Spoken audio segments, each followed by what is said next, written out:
Today we're going to talk about patriotism. Now, some people say patriotism is just a myth. It's just something to do with where you're born and where you spend your life. I think it's something to do with where your heart lives. Now, I look at the American flag and I just got a lump in my throat, and I feel like it symbolizes everything that's wholesome and fantastic on the planet. Now, that's just me because of where I'm from. Now, not everybody will look at our flag and be very emotionally affected there. However, they must acknowledge that the U.S. of A. is a premier place to be fortunate enough to be born on the planet. So that's the topic for discussion today. And if anybody disagrees with me, by all means, you can phone up, but I'm not going to take any nonsense on this subject. However, you know the number, and give me a call. Let resolution be your solution.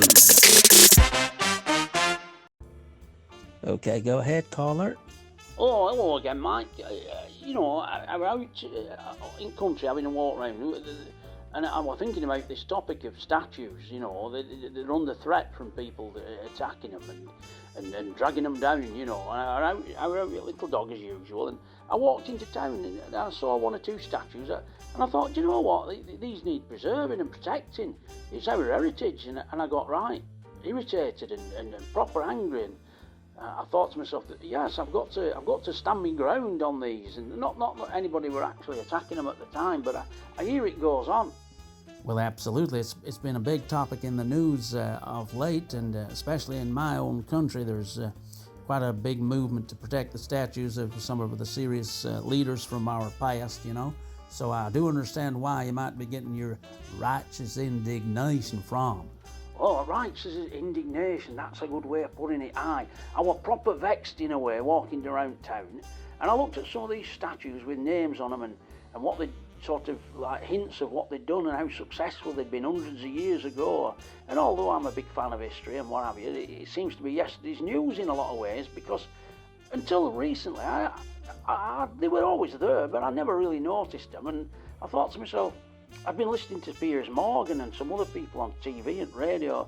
I mean, it's in their best interest, I suppose, to get us all revved up and what have you, because they might want to advertise crisps or biscuits or something like that, or a new car, to get us all sort of maybe with adrenaline flowing and what have you. Anyway, the more I walked round, I realised I didn't know any of these leaders. I didn't know who they were.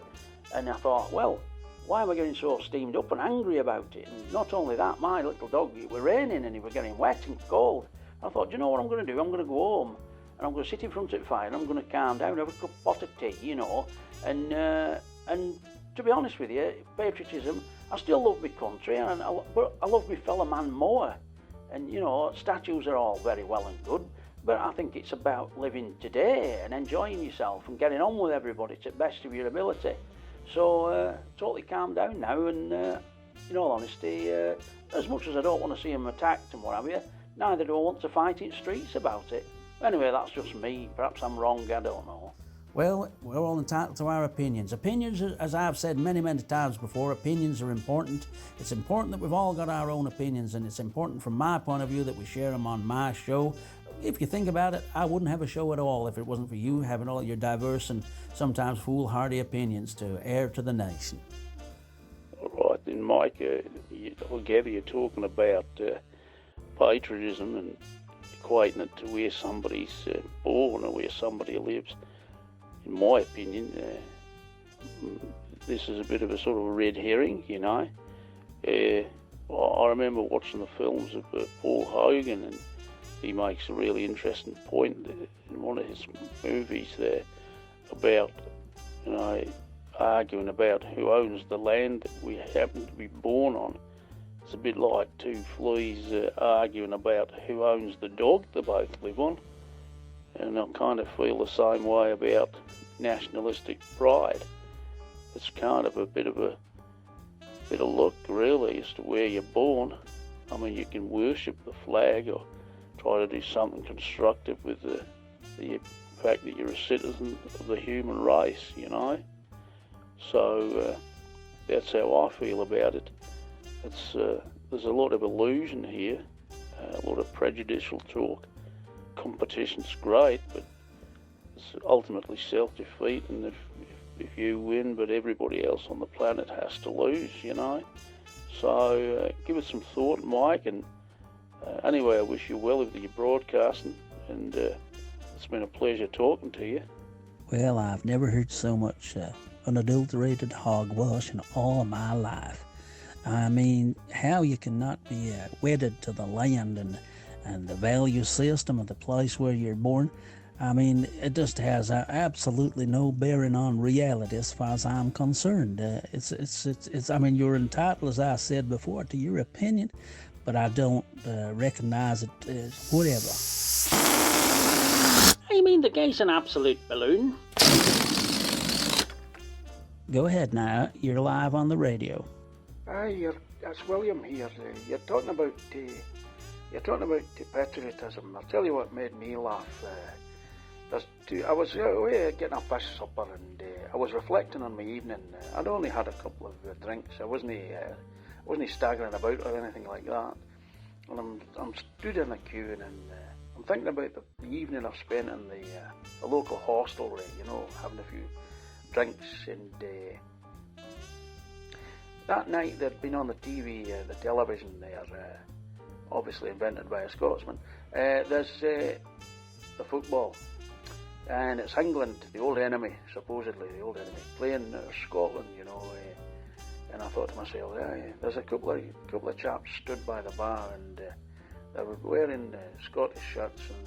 Oh, they were very proudly displaying the Scottish flag on their shirts and looking the part, is what you're saying, and showing their allegiance and their support for the national team, which I think is a great thing.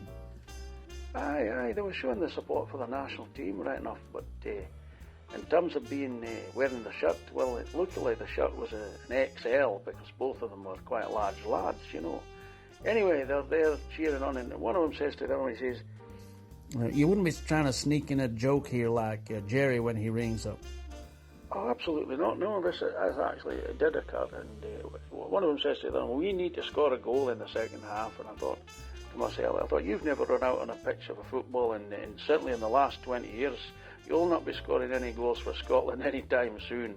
Anyway, there they were watching, with a tear in the eye for the national anthem, wearing the shirt and looking totally happy. And obviously, naturally, we lost the game. But anyway, it was a good night overall, and I did enjoy my fish supper.